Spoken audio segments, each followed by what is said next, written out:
지난달만 해도 40%의 지지율을 유지하며 무슨 짓을 해도 떨어지지 않을 것 같던 일본 아베 총리의 지지율이 3년 만에 최저치인 27%까지 떨어졌습니다. 더 이상 나아지지 않는 감염 대응과 아베 총리의 최측근인 검사장이 내기마장 모임을 열었다가 주간지에 기사가 나자 자진 사퇴를 발표하는 등 여러 악재가 겹쳐 지지자들이 등을 돌린 결과로 보입니다. 이 때문일까요? 일본의 아베 총리는 25일 기자회견을 열고 바이러스가 3월 이후 세계적으로 감염이 확대되고 있는 와중에 일본은 일본만의 방식으로 이번 유행을 불과 1개월 반 만에 거의 수습할 수 있었다며 전 세계에 일본 모델의 힘을 보여준 것을 자화자찬했습니다. 그리고 일본 전역에 선포되었던 비상사태 선언을 전면 해제한다고 발표했습니다.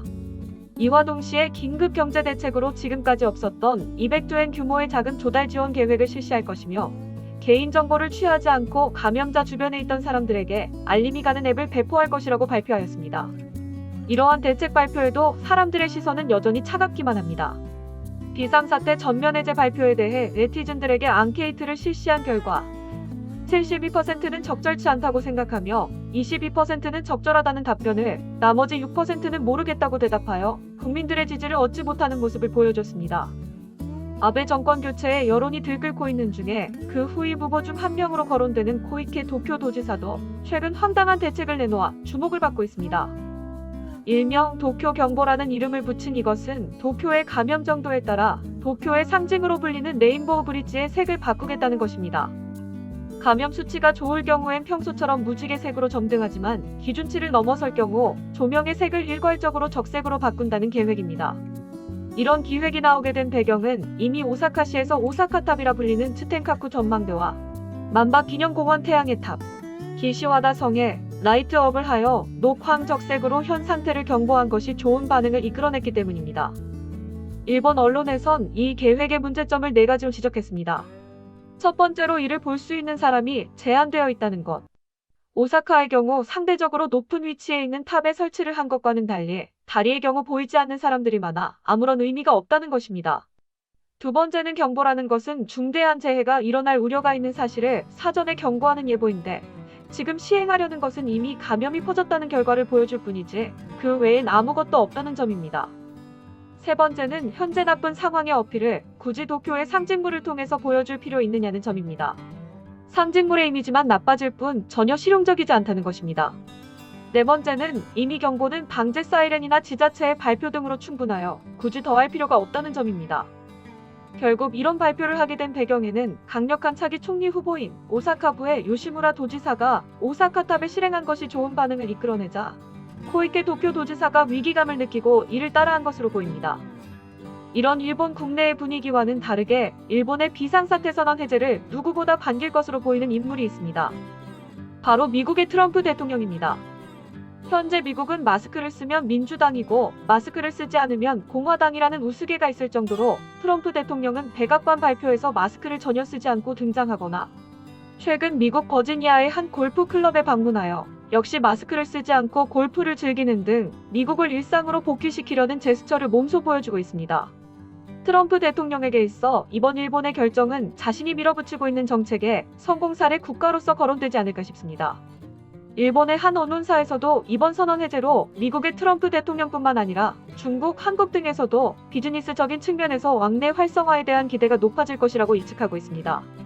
하지만 언론의 기대와는 달리 25일 일본 정부는 한국을 포함한 111개국의 무비자 입국 제도의 효력 정지를 한 달 더 연장하기로 결정했습니다. 5월 말까지 예정되어 있던 것을 한 달 더 연장하기로 한 것입니다. 이에 한국 네티즌들은 연장해줘서 고맙고 최근 아베가 했던 여러 삽질 중 그나마 가장 제대로 된 조치가 아니냐며 기뻐하고 있습니다. 이어서 비상사태 전면 해제 발표에 따른 일본 네티즌들의 반응을 살펴보겠습니다. 수습되었다는 것은 마스크를 하지 않아도 안심하고 외출할 수 있다는 것. 적어도 그건 아직 불가능하다. 수습되었다고 하면 착각하는 사람이 있으니 말을 조심하는 것이 좋다. 그건 각 도도부연의 수장님과 의료기관, 지방의 관공서분들의 덕분이다.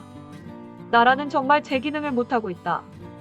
마스크도 지원금도 제대로 나눠주지 못하면서 잘도 미꾸라지처럼 빠져나가려 한다. 얼마나 많은 가게나 회사가 망했나? 그런 와중에 전혀 쓸데없는 시간을 허비하며 검찰청법에 개정을 한다거나 이 사람은 멀쩡한 머리와 마음을 가지는 게 불가능하다. 그것이 어제 발표된 지지율일 것이다. 정말 알 수 없는 사람이네. 성공이라고 잘도 강조하네. 아베노마스크나 급부금 지원 PCR 검사를 받을 수 없는 것도 그렇고 너무 심하다. 개인적으로는 해제 찬성이지만 차라리 검사를 할 수 있는 구조를 만들어야 하지 않을까. 앞으로 열이 계속될 때 쉽게 검사를 받을 수 있을까? 긴급 사태 선언이 있어서 국민이 자숙하였다는 성과를 자기 공로처럼 말씀하시는 아베 총리의 발언에 위화감을 느낍니다. 게다가 PCR이나 항원 검사 확충도 제대로 되고 있다고 말하기 어려운 상황. 이렇게 낙관적인 발언을 잘도 하는군요. 성과를 강조한다면 적어도 마스크를 나눠주고 나서 하는 편이 좋지 않을까요? 800명 이상이나 돌아가셨는데 또 총리는 자화자찬하고 있군요. 지금까지의 정책을 검증할 생각도 없나 봅니다. 바이러스 대응 통지표 5점은 대만, 4.5점은 일본, 4점은 한국, 1점은 대부분의 서양. 중국은 대응이 좋았지만 발생원으로서 책임을 완수하지 않기 때문에 채점 불능. 일본은 성공 축에 들지만 통지표 1점의 나라들로부터 어떻게 잘 대처했습니까? 라고 질문받았을 때 납득할 대답을 아베가 준비해줬으면 한다. 일본이 4.512가 운도 포함한 점수인 건가? 기본 결과의 채점입니다. 당연히 운을 띄고 있죠. 하지만 잘난 체 하는 서양 녀석들이나 서양 추종자들은 신용할 수 없다. 아베는 의지가 안 되지만 스웨덴이나 브라질보다 훨씬 낫다. 이번 해제 선언에 대한 일본 네티즌들의 반응은 아베가 한 것이 뭐가 있느냐며 욕하지만 아주 신기하게도 지표상으로 일본 내의 사망자 비율이 높지 않은 덕분인지 자신들도 왜 그런지는 모르겠지만 현재 성공적으로 막아내고 있다고 믿는 분위기입니다. 다음은 레인보우 브릿지 경보 기사에 달린 일본 네티즌들의 반응을 살펴보겠습니다. 그다지 의미가 없다고 할까? 현실적으로는 전혀 의미가 없어. 단순한 미디어 노출을 노린 이미지 전략? 코이케 도지사는 퍼포먼스를 좋아하니까. 그렇다면 도청을 라이트업하는 게 많은 도민들의 눈에 띄지 않으려나? 이왕이면 어디서든 보이는 스카이트리나 도쿄타워가 좋은 거 아냐? 오사카가 오사카탑으로 했기 때문에 타워계를 피했나? 괜찮지 않나? 서쪽과 동쪽을 대표하는 탑이 평화와 안전의 바로미터가 된다니 멋진 것 같은데. 이렇게 미디어에서 다루어지는 것이 코이케 지사의 작전이니까 의미가 없는 게 아니라 감쪽같이 성공했네요. 만약 브릿지가 붉게 물든다면 다루지 않을 매체는 없을 겁니다. 그리고 그걸 보고 도쿄가 또 위험하다고 하는 인상이 심어져 도민들이 긴축하게 되는 효과도. 원래도 매일 켜는 거니까 색깔만 바꾸기만 하면 추가로 세금을 투입하는 것도 아니고 홍보도 할 수 있으니 해도 손해가 없겠죠. 코이케 사장님, 레인보우 브릿지는 당신의 장난감이 아닙니다. 대주주인 건 틀림없겠지만 주주는 도쿄도이지 코이케 사장 개인의 것은 아닙니다. 정확하게는 고속도로 채무변제기구의 것인가. 이상 일본 네티즌들의 반응이었습니다. 시청해주셔서 감사합니다.